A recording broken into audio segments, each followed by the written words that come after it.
Welcome to our channel group study plus. My name is Aadish. प्यारे बच्चों, मैं उम्मीद करता हूँ आप लोग सभी अपने घरों पर सुरक्षित होंगे और अपनी स्टडी को मेंटेन करके चल रहे होंगे। तो आपकी क्लास जो लास्ट लेक्चर में हमने डिस्कस किया था, हमने पढ़ा था डिकम्पोजिशन रिएक्शन। ओके बेटा, तो ये शायद सेकेंड टाइप ऑफ रिएक्शन थी हमारी, that is called decomposition reaction. Decomposition reaction यानी कि अपघटन अभिक्रिया, डिकम्पोजिशन रिएक्शन। ठीक है बेटा, तो अपघटन अभिक्रिया के अंदर मैंने आपको 3 पार्ट बताए थे। आई होप आप लोगों को याद होंगे। ठीक है, अपघटन अभिक्रिया के 3 पार्ट हमने डिस्कस किए थे। फर्स्ट डिस्कस किया था शायद फोटोलाइटिक, या सबसे पहले हमने डिस्कस किया था थर्मल डिकम्पोजिशन। ओके, तो थर्मल डिकम्पोजिशन हिंदी वाले बच्चों क्या कहेंगे? मैंने डिकम्पोजिशन अपघटन अभिक्रिया वियोजन अभिक्रिया कहते हैं बेटा। ठीक है, फिर आता है हमारा थर्मल डिकम्पोजिशन। थर्मल डिकम्पोजिशन का मतलब था ऊष्मीय अपघटन अभिक्रिया या फिर वियोजन। ठीक है, तो ऊष्मीय अपघटन अभिक्रिया लिख सकते हैं। ये मैंने आपको पढ़ाया था, लेड नाइट्रेट वाला एक एग्जाम्पल दिया था लास्ट लेक्चर में। जिन लोगों ने वो वीडियो नहीं देखी वो उसको वीडियो को जरूर देखें, उससे पहले की सीरीज भी कंप्लीट देखें, तभी आपको चैप्टर 1 समझ में आएगा।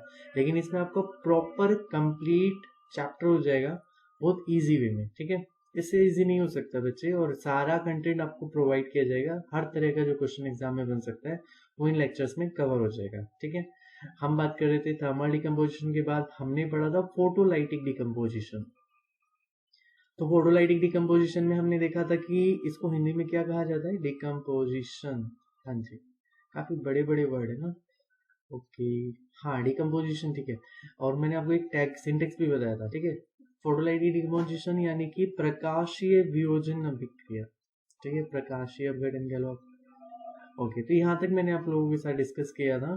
फिर थोड़ा सा रिकॉल करा देता हूँ। देखो होता क्या है, डिकम्पोजिशन यानी कि अपघटन अभिक्रिया जिसमें कोई कंपाउंड ए, ठीक है, वो 2 या 2 से ज्यादा कंपाउंड्स, एलिमेंट या तत्व कह सकते हो आप, ठीक है, यौगिक या तत्व कह सकते हो, में टूट जाता है। ठीक है, यहाँ पर ये हमारे पास होता है रिएक्टेंट और ये वाला पार्ट होता है प्रोडक्ट, यानी कि अभिकारक और उत्पाद। जब एक अभिकारक 2 या 2 से अधिक उत्पादों में टूट जाता है तो वह वियोजन अभिक्रिया या फिर अपघटन अभिक्रिया कहलाती है। तो बेटा आज हम डिस्कस करते हैं इसका थर्ड टाइप जो आपको आगे करना है। तो थर्ड आता है हमारा electrolytic decomposition. Electrolytic decomposition reaction. ठीक है, इलेक्ट्रोलाइटिक डिकम्पोजिशन रिएक्शन। तो कुछ खास डिफरेंस नहीं है, इसमें भी सिमिलर है ये तीनों। बस रीजन आपको पता चल गया होगा कि यहाँ पर स्प्लिट होने का रीजन क्या है? इलेक्ट्रिसिटी है। ठीक है, यानी कि इसको क्या कहेंगे? विद्युतीय वियोजन अभिक्रिया। ओके, विद्युतीय वियोजन अभिक्रिया।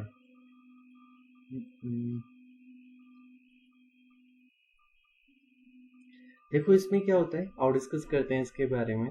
इलेक्ट्रोलाइटिक डिकम्पोजिशन बेटा डेफिनेशन तो आप खुद बना सकते हैं। बेटा देखो इसकी डेफिनेशन भी मैंने लिख दी है। ठीक है, यहाँ से आप टैली कर सकते हैं, एक दो भी डेफिनेशन लिख सकते हैं आप खुद, बाकी की खुद भी बना सकते हैं। ठीक है, लिखा हुआ है इलेक्ट्रोलाइटिक डिकम्पोजिशन रिएक्शंस क्या होती हैं? विद्युतीय अपघटन अभिक्रिया व्हेन एन रिएक्टेंट, जब कोई अभिकारक यानी कि रिएक्टेंट स्प्लिट हो जाता है और डिकम्पोज, स्प्लिट या कह सकते हैं डिकम्पोज कह सकते हैं, इनटू 2 और more than 2 product due to the presence of electricity. यानी कि विद्युत के कारण अगर कोई पदार्थ 2 या 2 से ज्यादा भागों में टूट जाता है तो वो हमारी विद्युतीय अपघटन अभिक्रिया यानी कि इलेक्ट्रोलाइटिक डिकम्पोजिशन रिएक्शन कहलाती है।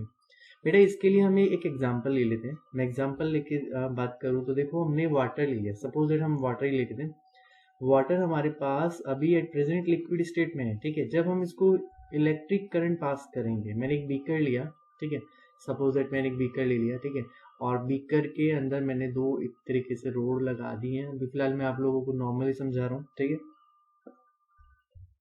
या फिर इसको रफ करते हैं, एक अच्छे से फिगर में आपको दिखाता हूँ। ठीक है, उसके रिगार्डिंग हम समझेंगे इसे। तो देखो बेटा ये रिएक्शन हम कंप्लीट करते हैं। यहाँ पे हमारे पास अवेलेबल था वाटर। ठीक है, आपको यहाँ पे फिगर में दिखाई भी दे रहा होगा। अगर हम इसको कंप्लीट करें तो वाटर जब इलेक्ट्रिक करंट उसमें से पास किया जाएगा, यानी कि विद्युत धारा जब पास की जाएगी तो वाटर स्प्लिट हो जाएगा आपका 2 चीजों में, एक हाइड्रोजन अलग निकल जाएगा और ऑक्सीजन अलग निकल जाएगा। और दोनों की जो कंडीशन या स्टेट्स हैं वो किस रूप में है? गैसीय अवस्था में, गैसेस स्टेट है, ठीक है। इस रिएक्शन को जब हम करते हैं तो देखो होता क्या है कि हमने इलेक्ट्रिसिटी पास की है, ओके। इलेक्ट्रिसिटी पास की है, एक होती है हमारे पास कैथोड, इसे हिंदी में कैथोड भी कहा जाता है, ठीक है। और एक होती है एनोड, एनोड को हिंदी में एनोड कहा जाता है। एक और नाम है इसका, कैथोड पे जैसे पॉजिटिव होता है तो हिंदी में धनावेश कहते हैं, ठीक है। और जिस पर नेगेटिव चार्ज होता है उसको ऋणावेश कहते हैं। फिलहाल आपको कैथोड और एनोड के नाम से याद करना है, ठीक है। आवेश अगर पूछा जाए इन पर तो ऋणावेश और धनावेश होगा, ठीक है। अब देखो यहाँ पे क्वेश्चन बनता है, आपने ये देखा कि जब भी वाटर से इलेक्ट्रिसिटी पास की जाएगी, ठीक है, आप इलेक्ट्रिसिटी को पास कर रहे हो, वाटर भरा हुआ इस बीकर में, और इलेक्ट्रिसिटी पास करने के दौरान ये वाटर स्प्लिट हो गया, एक तो ऑक्सीजन बन रहा है और दूसरा क्या बन रहा है, हाइड्रोजन। लेकिन इससे एक और क्वेश्चन, बहुत इंपॉर्टेंट क्वेश्चन बनता है। वो क्वेश्चन ये है कि इस केस में जो कैथोड है हमारा, ठीक है, कैथोड पर कलेक्ट होने वाली हाइड्रोजन गैस जो होती है उसकी क्वांटिटी डबल होती है। एग्जाम का क्वेश्चन है, पूछा जाता है डबल क्यों होती है। तो आप सभी जानते हो प्यारे बच्चों, जो वाटर होता है, वाटर के अंदर जो क्वांटिटी, अगर हम वाटर के मॉलिक्यूल को एक्सप्लेन करें तो इस वाटर के मॉलिक्यूल में हाइड्रोजन की क्वांटिटी डबल और ऑक्सीजन की सिंगल है, तभी तो एक वाटर का मॉलिक्यूल बना है। इसीलिए हम कहते हैं, क्योंकि यहाँ पर रिप्रेजेंटेशन जो होता है हाइड्रोजन गैस का कैथोड पर, वो कैसा होता है, डबल होता है। तो ये बहुत इंपॉर्टेंट क्वेश्चन है, एग्जाम का पार्ट बनता है। और भी एग्जाम्पल लेके चलते हैं हम इलेक्ट्रोलाइटिक डिकम्पोजिशन के। जैसे एग्जाम्पल में मैंने ले लिया, आपको मैंने नमक का पानी दिया, ठीक है। एग्जाम्पल में मैंने एक छोटा सा एग्जाम्पल और ले लिया। अब की बार हमने लिया है हमने लिया सोडियम क्लोराइड, वो भी कैसा लिया है, मोल्टेन स्टेट में लिया है। मैं यहाँ लिख देता हूँ, मोल्टेन लिख दिया मैंने, ठीक है। मोल्टेन का मतलब होता है बेटा द्रवित अवस्था, आप यहाँ पे लिक्विड स्टेट भी लिख सकते हो, कोई मैटर नहीं करता उससे, ठीक है। जब आप सोडियम क्लोराइड से इलेक्ट्रिक करंट पास करोगे, क्योंकि वो लिक्विड स्टेट में है, ठीक है, मोल्टेन यानी कि द्रवित अवस्था में, और जैसे ही आप उसमें विद्युत धारा पास करेंगे, इलेक्ट्रिक करंट पास करेंगे, तो स्प्लिट हो जाएगा, सोडियम अलग निकल जाएगा और क्लोरीन अलग निकल जाएगा। इसको बैलेंस करने के लिए मैंने यहाँ पे 2 लगा दिया, ठीक है। तो आप देख रहे हो, जब whenever we pass an electricity through a compound then it splits into 2 or more product, तो यहाँ पे रिप्रेजेंट करता है इलेक्ट्रिसिटी यानी कि विद्युत धारा के कारण कोई एक यौगिक वो 2 या 2 से ज्यादा उत्पादों में टूट जाता है। यही होती है आपकी इलेक्ट्रोलाइटिक डिकम्पोजिशन रिएक्शन। एक और एग्जाम्पल अगर आप लेना चाहो, मैं वो, ये एग्जाम्पल्स आपकी टिप्स में होने चाहिए। चलो एक और लिख देता हूँ, Al2O3, एल्यूमिनियम ऑक्साइड बोलते हैं इसे, ठीक है, भूले ना, इसको एल्यूमिनियम ऑक्साइड कहा जाता है। शॉर्ट में आप इसका नाम लिखना चाहो तो आप आगे से इसे नॉर्मली ऐसे भी बोल सकते हैं, that is called alumina, okay, alumina, okay. तो एल्यूमिनियम ऑक्साइड में से जब करंट पास आउट होगा तो बेटा ये भी स्प्लिट हो जाएगा, 2 पार्ट्स में स्प्लिट हो जाएगा। एक पार्ट होगा एल्यूमिनियम का और एक पार्ट होगा आपका ऑक्सीजन का, ठीक है। ऑक्सीजन यहाँ पे निकलने वाली गैस के रूप में, तो आप ऐसे लिख सकते हैं। इसको आपको बैलेंस करना है, ये आपका होमवर्क है, आप इसे जरूर बैलेंस करें अपनी कॉपी में, वेल मेंटेन बैलेंस करके लिखें। चलो, तो यहाँ तक हमने पढ़ा ये डिकम्पोजिशन रिएक्शन। अब हम नेक्स्ट टाइप पे चलते हैं और वो आता है हमारा थर्ड टाइप, डिस्प्लेसमेंट रिएक्शन। तो डिस्प्लेसमेंट रिएक्शन के बारे में बात करते हैं। तो देखो प्यारे बच्चों, नेक्स्ट टॉपिक है हमारा थर्ड रिएक्शन है, ये थर्ड टाइप की। आपने 2 पढ़ ली, कॉम्बिनेशन और डिकम्पोजिशन पढ़ लिया आपने, ठीक है, संयोजन और अपघटन अभिक्रिया। अब बात करते हैं डिस्प्लेसमेंट रिएक्शन की। डिस्प्लेसमेंट रिएक्शन को हिंदी में क्या कहते हैं, विस्थापन अभिक्रिया, ठीक है। विस्थापन अभिक्रिया का मतलब क्या है बच्चे, यहाँ पे मैं एक सिंटेक्स लिख देता हूँ जैसा कि मैं हर बार लिखता हूँ, ठीक है, और उससे आपको समझ में आ जाएगा। देखो होता क्या है, इसमें कोई भी एक कंपाउंड है A, okay, we have an compound A, okay, एक मिनट, देखो बेटा, हमारे पास एक कंपाउंड है ए, और ये ए जो है वो रिएक्ट करता है किसके साथ, या सपोज दैट हम डिस्प्लेसमेंट रिएक्शन पढ़े, ठीक है, ए ने रिएक्ट किया बी और सी के साथ, ओके, और इन रेफरेंस जो हमारा प्रोडक्ट बना, इसमें ए ज्यादा रिएक्टिव था और बी कम रिएक्टिव था, तो ए ने बी को उसकी जगह से हटा दिया, क्या कर दिया, विस्थापित कर दिया, और खुद यहाँ पर आ गया। तो बनने वाला कंपाउंड क्या बन गया हमारा, ए सी, और निकल के क्या आ गया प्रोडक्ट हमारे पास, बी, ए सी बी, ये हमारा प्रोडक्ट आ गया। तो इस केस में हमने देखा कि जब इसका जो इसकी डेफिनेशन है हम उसको रीड आउट करते हैं, द रिएक्शन, ठीक है, इन विच अ मोर एक्टिव एलिमेंट, ऐसी अभिक्रिया जिसमें एक अधिक क्रियाशील तत्व, लिखा हुआ ना अभिक्रियाशील तत्व, डिस्प्लेस कर देता है। डिस्प्लेस मतलब हटा देता है। किसको? लेस एक्टिव एलिमेंट को, कम क्रियाशील तत्व को उसके कंपाउंड के स्थान से, इस तरीके से, ठीक है। तो एक ऐसी अभिक्रिया जिसमें कोई highly reactive element low reactive या लीस्ट रिएक्टिव एलिमेंट को उसकी जगह से हटा देता है, उसको कहते हैं डिस्प्लेसमेंट रिएक्शन। तो बेटा आप लोगों को समझ में आया होगा। थोड़ा सा एक एग्जांपल ले लेते हैं, एग्जांपल से डिस्कस करते हैं। लेकिन हमें पता कैसे चलेगा कि which one is highly reactive element और कौन सा एलिमेंट लो रिएक्टिव है? तो एक छोटा सा एग्जाम्पल क्या, मैं आप लोगों को एक सीरीज लिखवाता हूँ। यहाँ पे जो ये सीरीज दी गई है बेटा, इसको बोलते हैं रिएक्टिविटी सीरीज। ओके, तो आप वीडियो को पॉज करके प्रॉपर अपने नोट्स मेंटेन कर लेना, ठीक है। फिलहाल आप पहले समझें और फिर दोबारा जब वीडियो को देखें तब अपने नोट्स बनाएं, ठीक है। साथ के साथ ना लिखें बेटा। चलो, ये हो गई हमारी रिएक्टिविटी सीरीज, जिसको हिंदी में बोलते हैं सक्रियता श्रेणी, ठीक है, सीरीज। ओके, इसको कहा जाता है सक्रियता श्रेणी। थोड़ा सा समझा देता हूँ इसके बारे में। प्यारे बच्चों, आप लोगों ने 9th स्टैंडर्ड में केवल जो एलिमेंट्स पढ़े थे, देखो अगर आपने नहीं पढ़ा तो मैं आपको थोड़ा सा बता देता हूँ। एलिमेंट्स यानी कि तत्व, ये अकॉर्डिंग टू योर बुक, आपकी बुक के अकॉर्डिंग, ओके, अभी एट प्रेजेंट 118 है। और वैसे रियलिटी में देखा जाए तो 200 प्लस या 220 अराउंड एलिमेंट्स ढूंढे जा चुके हैं। 123 अराउंड, सॉरी 123 के अराउंड है, ठीक है। लेकिन आपकी बुक क्या कहती है? अभी 118 एलिमेंट्स है, ठीक है। इन 118 एलिमेंट्स को 3 कैटेगरी में बांटा गया है। मेटल में बांट दिया, यानी कि धातु।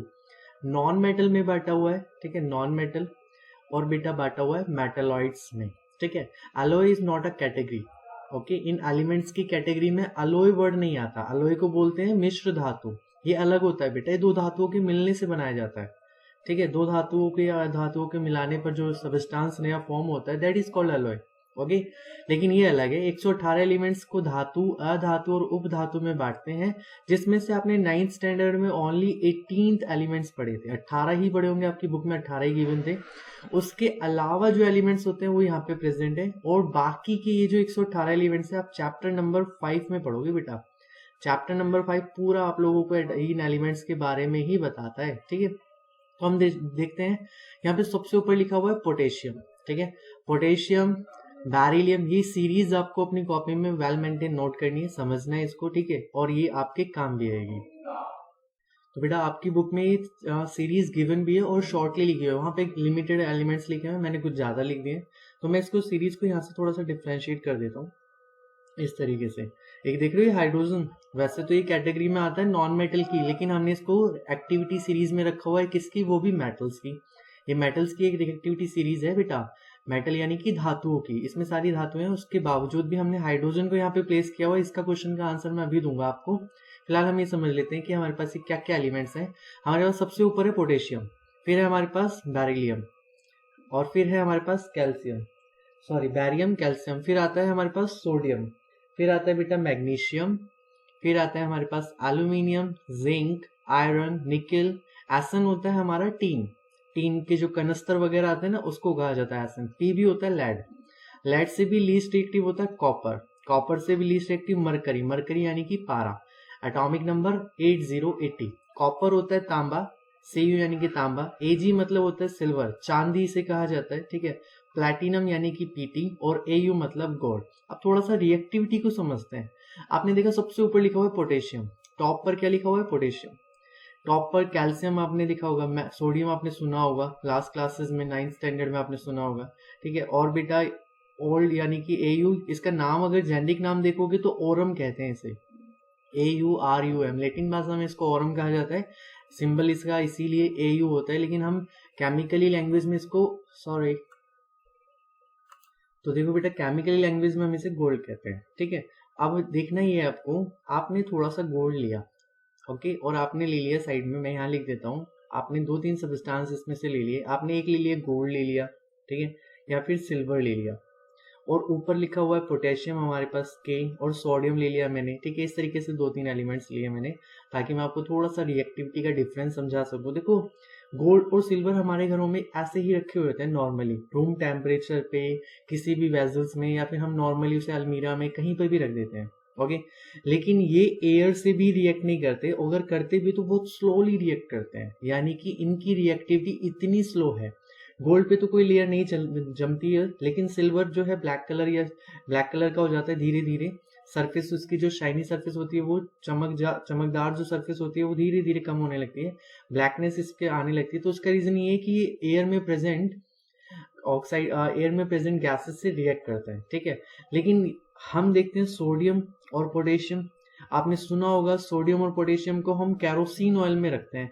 कैरोसिन ऑयल का मतलब क्या होता है, मिट्टी के तेल में रखा जाता है। बेटा ये इतने ज्यादा रिएक्टिव हैं कि आपने अगर इन्हें कैरोसिन ऑयल से बाहर निकाला तो तुरंत ये बर्न होना शुरू हो जाएंगे, यानी कि in the presence of air तुरंत ये बर्न होना शुरू हो जाएंगे, ऑक्सीजन से तुरंत रिएक्ट कर लेंगे। यानी कि ऊपर जो एलिमेंट्स लिखे हैं ये हाईली रिएक्टिव हैं और नीचे जो लिखे हैं ये लीस्ट रिएक्टिव है, कम रिएक्टिव है। तो हम जो सीरीज में देखेंगे तो ये एरो जो बनेगा ये नीचे की तरफ बनेगा। अब इस सीरीज का यूज क्या है, how can be use this reactivity series, हम इसको कैसे यूज कर सकते हैं, तो उसको समझते हैं। एक बार मैं इसको थोड़ा सा रफ कर देता हूँ आपको समझाने के लिए, समझने के लिए। बेटा एक छोटा सा एग्जाम्पल ले लेते हैं हम, ठीक है। हमने ले लिया, हमारे पास है जिंक, ओके, और मैंने कहा आप जिंक को सल्फ्यूरिक एसिड में डालो H2SO4 में, तो आपके पास जो रिजल्ट बनेगा आपको बताना है। आप अब यहाँ पे देखेंगे, यहाँ पे दो सब्सटेंस है बेटा, एक जिंक है यानी कि एक एलिमेंट जिंक है और दूसरा हाइड्रोजन है, तीसरा सल्फेट है। ये हो गया हमारा ए, ये हो गया हमारा बी और ये हो गया हमारा सी। आपको टैली करना है which one is highly reactive. तो यहाँ पे आता है जिंक आपका और हाइड्रोजन आता है यहाँ पे। तो इस सीरीज में सबसे ऊपर क्या है, जिंक है, हाइड्रोजन से ऊपर जिंक है। तो जिंक हाइड्रोजन को उसकी जगह से रिप्लेस कर देगा, एक तरीके से उसको विस्थापित कर देगा, डिस्प्लेस कर देगा। तो नया जो प्रोडक्ट बनेगा हमारे पास वो बनेगा जिंक सल्फेट, और जो बाय प्रोडक्ट निकल के आएगी गैस वो होगी हाइड्रोजन गैस। तो आपने देखा ए के साथ क्या बन गया, यहाँ पे ए के साथ सी बन गया और हमारे पास निकल के आया बी। तो इस तरीके से हम इस रिएक्टिविटी सीरीज को यूज करते हैं इसकी हेल्प से, और एलिमेंट को डिस्प्लेस करने में नॉर्मली आपको समझाता है, ठीक है। चलो अब एक और एग्जांपल मैं ले लेता हूँ। मैंने एक एग्जांपल लिया बेटा, मैग्नीशियम ले लेते हैं। चलो मैग्नीशियम ले लिया, magnesium react with copper sulphate solution, okay. आपको रिएक्शन पूरी करनी है, आप मैग्नीशियम देख रहे हो Mg यानी कि मैग्नीशियम, मैग्नीशियम आता है यहाँ पर यानी कि ये रहा मैग्नीशियम, और कॉपर बेटा लीस्ट रिएक्टिव है यहाँ पे आता है। तांबा जो होता है वो मैग्नीशियम से कम अभिक्रियाशील होता है, तो ये क्या करेगा, इसको डिस्प्लेस कर देगा। जैसे इसको डिस्प्लेस करेगा तो यहाँ पे बनने वाला सब्सटेंस होगा हमारा मैग्नीशियम सल्फेट, और जो प्रोडक्ट होगा हमारा ये प्रॉपर क्या निकल जाएगा, कॉपर अलग निकल जाएगा। तो इस तरीके से होती है डिस्प्लेसमेंट रिएक्शन, जिसमें एक highly reactive element least reactive element को उसकी जगह से रिप्लेस कर देता है, डिस्प्लेस कर देता है, इस तरीके से, ठीक है। यहाँ पे जो कॉपर सल्फेट है उसका एग्जाम में कलर जरूर पूछा जाता है, तो आप याद रखें कॉपर सल्फेट का कलर ब्लू होता है। मैग्नीशियम सल्फेट जो बन के आता है वो कलर लेस होता है, रंगहीन होता है, ठीक है। हिंदी वाले बच्चों ये वर्ड्स सेम रहेंगे, नीले रंग का हो गया, ठीक है, रंगहीन हो गया। तो आप लोग प्रॉपर इसे अपनी कॉपी में मेंटेन करके नोट कर लेना। आगे देखते हैं। अब मैंने क्वेश्चन बोला था आपसे, देखो डिस्प्लेसमेंट रिएक्शन तो आपको समझ में आ गई होगी। अब जो क्वेश्चन था वो ये था कि हाइड्रोजन इस रिएक्टिविटी सीरीज में, जबकि मेटल की रिएक्टिविटी सीरीज में क्यों रखा जाता है, तो उसका आंसर है, इस क्वेश्चन को जरूर लिखना, ओके। ये एग्जाम में पूछा जाता है कि भैया why hydrogen is placed in the reactivity series of metal. Hindi वाले बच्चे प्रश्न ये है बेटा कि जो सक्रियता श्रेणी होती है उसमें हाइड्रोजन को क्यों रखा जाता है, तो आंसर इसका क्या होगा, hydrogen is include in the reactivity series of metals because, क्योंकि इट्स प्रॉपर्टी ऑफ इलेक्ट्रोपॉजिटिवली, यानी कि हाइड्रोजन भी मेटल्स की तरह इलेक्ट्रॉन्स को लूज कर देता है। जो इलेक्ट्रॉन्स होते हैं ना एच पे, अपने देखा होगा 1 पॉजिटिव होता है, ओके। मेटल्स है, मेटल्स पे 1 पॉजिटिव क्यों आता है, क्योंकि ये एक इलेक्ट्रॉन, देखो बनता कैसे, पॉजिटिव आयन चार्ज क्यों आता है, नेगेटिव चार्ज क्यों आता है, इसका आप लोगों ने 9th स्टैंडर्ड में पढ़ा होगा, मैं फिर भी एक बार रिकॉल कराता हूँ। सोडियम का एटॉमिक नंबर 11 हो गया, ठीक है, पता होगा आपको। आपने इसकी इलेक्ट्रॉनिक कॉन्फ़िगरेशन यानी कि विन्यास किया तो आपके पास आया 2 8 1। तो इसकी वैलेंसी आपने देखी, संयोजकता जो निकल के आएगी वो आएगी 1। ये करेगा क्या, ये एक इलेक्ट्रॉन को लूज कर देगा, और जो इलेक्ट्रॉन्स को लूज करते हैं उन पर कैसा चार्ज आता है बेटा, पॉजिटिव चार्ज आता है। इस बात का भी विशेष ध्यान रखना, देखो Na के ऊपर अगर मैंने ऐसे लिख दिया ना 1 पॉजिटिव, और मैंने यहाँ पे लिखा Na, तो Na के अंदर आपसे नंबर ऑफ इलेक्ट्रॉन्स पूछो तो यहाँ पे 11 है एट प्रेजेंट, और जैसे इसके ऊपर मैंने सिंबल बनाया 1 पॉजिटिव का, तो यहाँ पर Na के पास 1 पॉजिटिव वाले के पास इलेक्ट्रॉन्स की जो क्वांटिटी है वो 10 हो गई, क्योंकि एक इलेक्ट्रॉन, ये पॉजिटिव चार्ज यही रिप्रेजेंट कर रहा है कि उसने एक इलेक्ट्रॉन को लूज कर दिया, ओके, यानी कि वो एक इलेक्ट्रॉन को छोड़ चुका है, दान कर चुका है, इस तरीके से। तो आपने देखा हाइड्रोजन इसीलिए रखा गया है क्योंकि हाइड्रोजन जो होता है वो इलेक्ट्रोपॉजिटिविटी रिप्रेजेंट करता है, मतलब विद्युतीय धनावेश को दर्शाता है, ठीक है। इसीलिए उसको क्या कहा जाता है, इलेक्ट्रोपॉजिटिव होने के कारण उसको रिएक्टिविटी सीरीज में रखा जाता है, ठीक है बेटा। सिमिलर टू मेटल्स, जो इलेक्ट्रोपॉजिटिविटी होती है वो मेटल्स में पाई जाती है, that's why we can relate in with it with metals, okay. तो यहाँ पे ये हमारा डिस्प्लेसमेंट रिएक्शन का कंसेप्ट था। आगे देखते हैं, नेक्स्ट टॉपिक हम डिस्कस करते हैं डबल डिस्प्लेसमेंट रिएक्शन। तो देखो बेटा, फोर्थ है हमारा, फोर्थ टाइप ऑफ रिएक्शन है डबल डिस्प्लेसमेंट रिएक्शन, ठीक है। क्या नाम है इसका, डबल डिस्प्लेसमेंट रिएक्शन, हिंदी में द्वि विस्थापन अभिक्रिया। अब होता क्या है इसमें, डिस्कस करते हैं। देखो, the reaction in which two ionic compounds in the solution, कोई रिएक्शन है हमारी, उसमें दो आयनिक कंपाउंड है। मैं एग्जांपल वही सिंटेक्स आपको रिप्रेजेंट करता हूँ। हमारे पास एक कंपाउंड है ए और बी, एक साथ लिखा हुआ है, ठीक है, और दूसरी साइड हमारे पास है सी और डी। ये आपस में जब रिएक्ट करेंगे, ठीक है बेटा, तो इसमें अब की बार क्या होता है, बाय ये एक नया प्रोडक्ट बनाते हैं by exchange of their ions, अपने आयंस को एक्सचेंज करके। अब मैं आयंस के बारे में अभी बताता हूँ आपको। फिलहाल यहाँ पे जो बी है वो डिस्प्लेस, एक तरीके से डिस्प्लेसमेंट ही, क्योंकि नाम है इसका डिस्प्लेसमेंट, तो बी की जगह डी आ जाएगा इस तरीके से बेटा, और डी की जगह बी चला जाएगा। तो नया जो प्रोडक्ट बनेगा हमारा वो बनता है ए और डी प्लस में सी और बी, इस तरीके से एक नया प्रोडक्ट फॉर्म होता है। अब ये होते क्या है, आयंस क्या होते हैं, उसको हम एक एग्जाम्पल के द्वारा समझते हैं। देखो एग्जाम्पल क्या है, हमने एक एग्जाम्पल लिया, लाइक बैरियम क्लोराइड लिया बेटा मैंने, BaCl2, ओके। उसकी रिएक्शन मैंने कराई सोडियम सल्फेट से, दैट इज कॉल्ड Na2SO4। ये जो मैं नाम बोल रहा हूँ ये आपको अपनी कॉपी में वेल मेंटेन लिखने हैं, ठीक है। तो हमने लिया बैरियम क्लोराइड और सोडियम सल्फेट। जब हम इनकी रिएक्शन कराएंगे तो ये हमें प्रोडक्ट बना के देगा बैरियम सल्फेट प्लस में हमें देगा सोडियम क्लोराइड NaCl, ओके। यहाँ पे एक कलर लिख देता हूं मैं, ये इंपॉर्टेंट है, पूछा जाता है। बैरियम सल्फेट का मैंने आपको पहले भी बताया होगा, that is formed white precipitate, ये बनाता है, यानी कि प्रेसिपिटेट याद होगा, अवक्षेपण अभिक्रिया। जिन बच्चों को नहीं याद है या नहीं पता है वो जाके दोबारा वीडियो देखें, वहां पे मैंने आपको बताया प्रेसिपिटेट क्या होता है, प्रेसिपिटेट रिएक्शन क्या होती है, और प्रेसिपिटेट बनता कैसे, अवक्षेप का निर्माण कैसे होता है। तो बेटा अब इसका ना आयंस को एक्सचेंज करते हैं, हम समझते हैं। देखो ये बैरियम क्लोराइड लिखा है, इसमें आयंस, दो आयन है इसमें। एक आयन तो है बैरियम जिसपे पॉजिटिव चार्ज होगा, और एक है हमारे पास क्लोरीन जिसमें नेगेटिव चार्ज होगा। तो नेगेटिव वाले आयन हो गए और पॉजिटिव वाले, ये पॉजिटिव आयन है, ठीक है, जिसे कैटायन कहा जाएगा। नेगेटिव आयन यानी कि एनायन कहा जाएगा, हिंदी में ऋणावेश और धनावेश। तो यहाँ पर आप नॉर्मली ऑब्जर्व करो, देखो क्लोरीन जो है वो नेगेटिव चार्ज है और सल्फेट जो है वो नेगेटिव चार्ज है। ये दोनों आपस में एक्सचेंज हो रहे हैं, अपनी जगह को एक्सचेंज कर लेते हैं। आपने देखा ये दोनों ने क्या कर लिया, अपनी जगह एक्सचेंज कर ली, जिसके कारण एक नया प्रोडक्ट फॉर्म हो गया, बैरियम सल्फेट और सोडियम क्लोराइड। तो जिन रिएक्शंस में आयंस का एक्सचेंज होता है they are called double displacement reaction. Hindi में साफ साफ लिखा हुआ वह अभिक्रिया जिसमें दो यौगिक आयनों की अदला बदली के द्वारा, आयनों की अदला बदली करके दो नए यौगिक का निर्माण करते हैं, बनाते हैं। तो इस तरीके से आपको समझ में आ गया होगा, that is called double displacement reaction. क्या होता है इसमें, आयंस का एक्सचेंज हम देखते हैं इसमें, ठीक है बेटा। और एग्जांपल लेते हैं हम इसके, एक एग्जांपल लिख लेते हैं हम इसका एक और। हमने लिया आपकी बार सिल्वर नाइट्रेट लिया है, ठीक है। एग्जाम्पल में सिल्वर नाइट्रेट, आप फॉर्मूला बता सकते हैं मुझे क्या होगा, AgNO3, ओके। सिल्वर नाइट्रेट लिखना है आपको, ये फॉर्मूला इसके नीचे नाम, जब आप अपनी कॉपी में मेंटेन करके लिख रहे होंगे तो इसका फॉर्मूले का नाम जरूर लिखें इस कॉपी में नीचे। सिल्वर नाइट्रेट की रिएक्शन कराते हैं हम सोडियम क्लोराइड NaCl यानी कि नमक। बेटा फॉर्मेशन किसका बनेगा, ये बन जाएगा हमारे पास, ये बन जाएगा सोडियम नाइट्रेट NaNO3 और सिल्वर क्लोराइड अलग निकल जाएगा।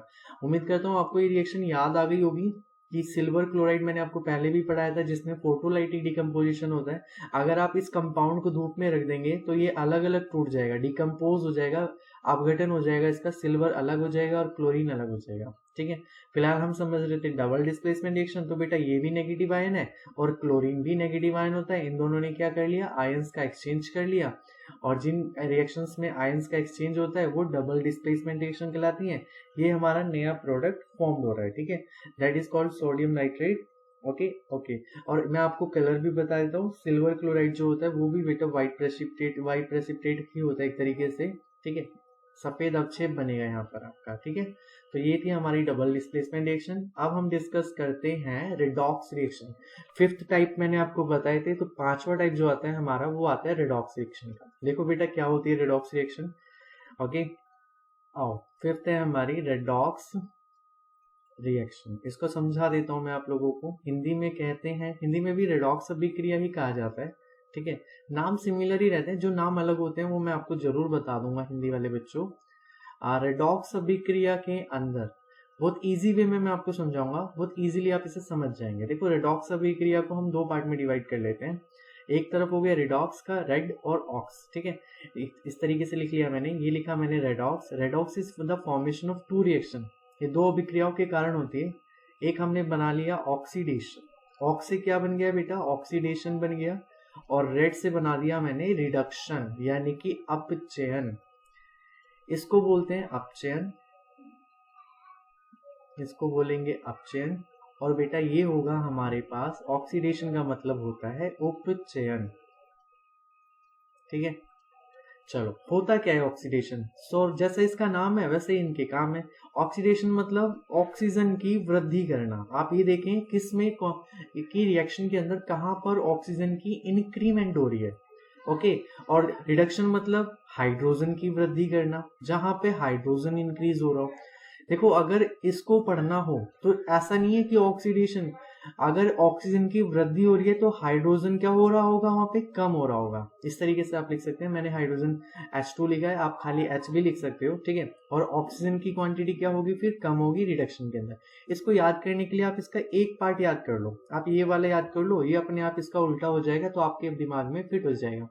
कैसे करेंगे, इसका एक छोटा सा एग्जाम्पल लेके चलते हैं, तभी आपको ये क्लियर हो पाएगी। मैं इसका एग्जाम्पल लिख लेता हूँ। हमने बेटा लिखा एग्जाम्पल में, मैंने लिखा कॉपर ऑक्साइड है मेरे पास, ठीक है, CuO, that is copper oxide. और उसमें मैंने रिएक्ट कराया हाइड्रोजन को, तो मुझे बाय प्रोडक्ट जो मिला वो मिला कॉपर मिला, प्लस में मुझे प्रोवाइड हुआ H2O यानी कि वाटर, ओके। तो यहाँ पे देखना है मुझे कि कहाँ पे ऑक्सीडेशन हो रहा है। एग्जाम में तो मोस्टली ऐसे बना के दिया जाता है कि आप मुझे बताएं इस पार्ट में क्या हुआ और इस पार्ट में क्या हुआ। तो ऑब्जर्वेशन के लिए जब मैं इसको टैली करूंगा, देखूंगा, तो मुझे साफ साफ दिखाई देगा बेटा कि देखो यहाँ पे कॉपर के पास ऑक्सीजन है, और जैसे जैसे कॉपर मूव करके प्रोडक्ट की तरफ गया तो ऑक्सीजन खत्म हो गई। यहाँ पे इसमें ऑक्सीजन खत्म हो गई, यानी कि एक तरीके से ऑक्सीजन की कमी हो गई। आप जानते हो ऑक्सीजन की कमी होना, दैट मीन्स ये क्या कहलाएगा, यहाँ पे ऑक्सीजन की कमी हो रही है तो ये वाला पार्ट आपका कहलाएगा रिडक्शन। रिडक्शन मतलब इस वाले भाग में हुआ है अपचयन। फिर बेटा नेक्स्ट लेते हैं कि इस वाले पार्ट में क्या हुआ है। देखो हाइड्रोजन है, हाइड्रोजन यहाँ पे सिंगल है, इसके पास कोई क्वांटिटी नहीं है, और इधर भी हाइड्रोजन, मतलब ये दो क्वांटिटी है, यहाँ पे भी दो क्वांटिटी है। लेकिन आपने देखा यहाँ पे ऑक्सीजन अवेलेबल नहीं है, जीरो क्वांटिटी ऑक्सीजन की। यहाँ पे एक क्वांटिटी बढ़ गई, यानी कि ऑक्सीजन की मात्रा बढ़ी है, और जिसमें ऑक्सीजन की वृद्धि होती है यानी कि ऑक्सीजन इंक्रीज होती है, उस पार्ट को कहते हैं ऑक्सीडेशन यानी कि उपचयन। तो उम्मीद करता हूँ प्यारे बच्चों आपको आज का लेक्चर समझ में आया होगा। मेरी सारी वीडियोस देखें, ठीक है, प्रॉपर अपने नोट्स बनाएं। अगर आप लोगों को कंटेंट समझ में आ रहा है तो अपने दोस्तों के साथ शेयर करो, ज्यादा से ज्यादा शेयर करो, ताकि बेटा मैं भी इन वीडियोस को बना पाऊं और आपकी इन क्लासेस को कंटिन्यू कर पाऊं। ज्यादा से ज्यादा लोग देखेंगे तो सबको ये पढ़ने को मिलेगा। ऐसे ना सोचें कि सिर्फ हमें पढ़ना है, सबको शेयर कीजिए ताकि सब लोग देख सकें। लाइक करें। अगर कोई प्रॉब्लम आ रही है, कंटेंट समझ में नहीं आ रहा है, वीडियो स्क्रीन क्लियर नहीं हो रही है, रुक रुक के कोई भी प्रॉब्लम है तो कमेंट बॉक्स में मुझे कमेंट करके बताएं, ठीक है। लाइक करना है बच्चे, शेयर करना है, सब्सक्राइब करना है, और बेल आइकन को प्रेस कर लेना, क्योंकि अब नोटिफिकेशन डायरेक्ट बेल आइकन की प्रेस करने के बाद ही मिला करेंगे, मैं आपको हर बार फॉरवर्ड नहीं कर पाऊंगा, ठीक है। और ज्यादा से ज्यादा शेयर करना, ठीक है। तब तक के लिए आप पढ़ो इसे, प्रॉपर अपने नोट्स बनाओ। बाकी रेडॉक्स रिएक्शन को फिर दोबारा से हम और भी इसके एग्जांपल्स करेंगे, और मे बी लास्ट लेक्चर होगा इसका, चैप्टर 1 आपका कंप्लीट हो जाएगा, ठीक है बेटा। तो तब तक के लिए आप इसे पढ़ें। God bless you all, have a good day.